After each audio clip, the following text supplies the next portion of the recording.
Bismillah. Assalamualaikum warahmatullahi wabarakatuh. Alhamdulillah, wassalatu wassalamu ala nabiyina Muhammad wa ala alihi washabihi wa ala ma ba'd.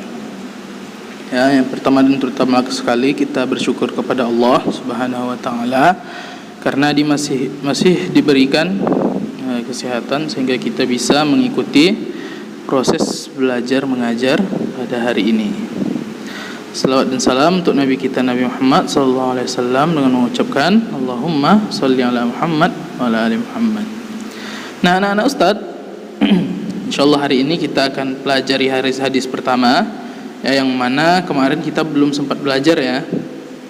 Kelas 2. Jadi hadis pertama untuk kelas 2 di sini Ustaz akan bacakan dan jelaskan sedikit.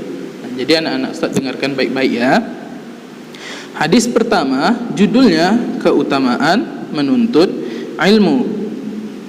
Bunyi hadisnya, man yuridillahu bihi khairan yufaqihu fid dini.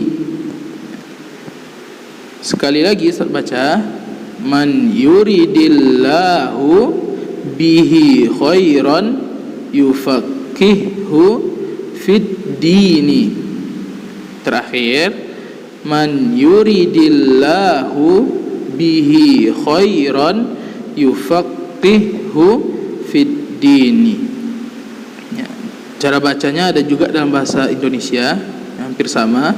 Man yuridillahu bihi khairan yufaqihu fid dini.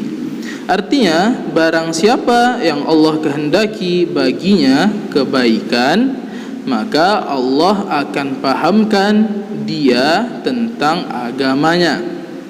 Hadis riwayat Bukhari dan Muslim. Ya, nah, di sini Ustaz mau menjelaskan sedikit ya pelajaran yang bisa dipetik.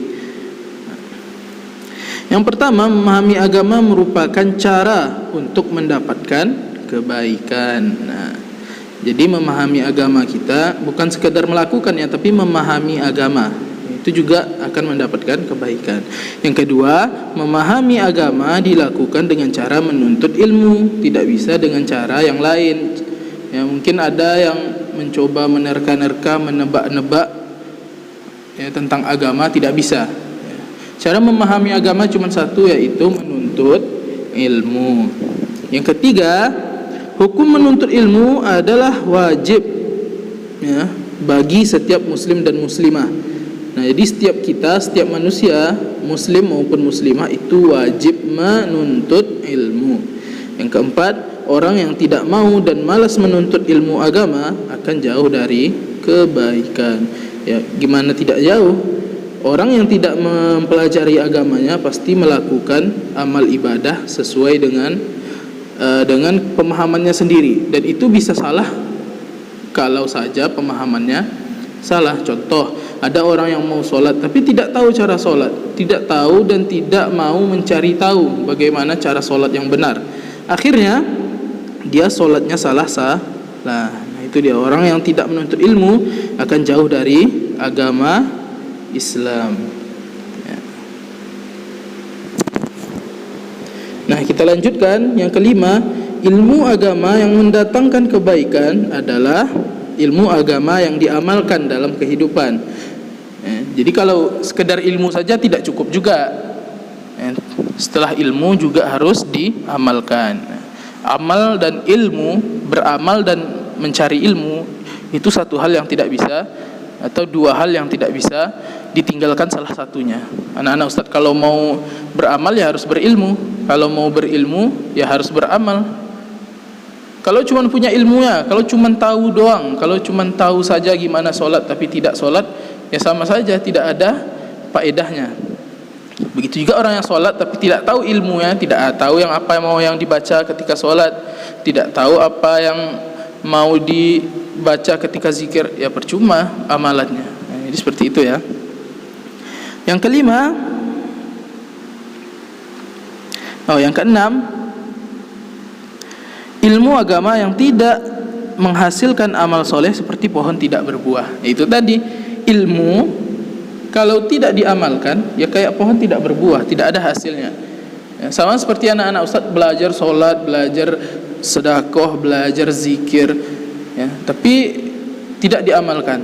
Waktu solat masuk tidak solat, setelah solat tidak zikir, tidak pernah sedekah, ya percuma gitu, tidak dapat pahalanya karena tidak dilakukan. Adapun yang terakhir, yang ketujuh, orang yang memiliki ilmu agama lebih utama dibandingkan orang yang tidak memiliki ilmu agama. Nah, itu dia. Jadi orang yang berilmu itu ya di mata Allah lebih utama. Ya.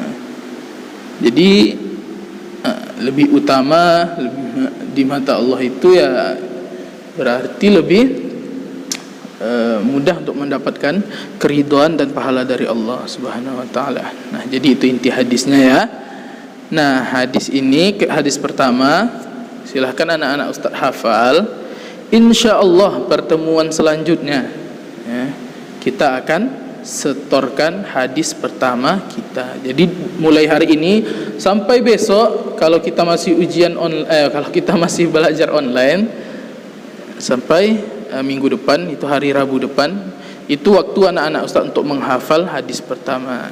Syukran lakum, itu yang dapat Ustaz sampaikan. Jikalau ada kesalahan dari Ustaz mohon maaf.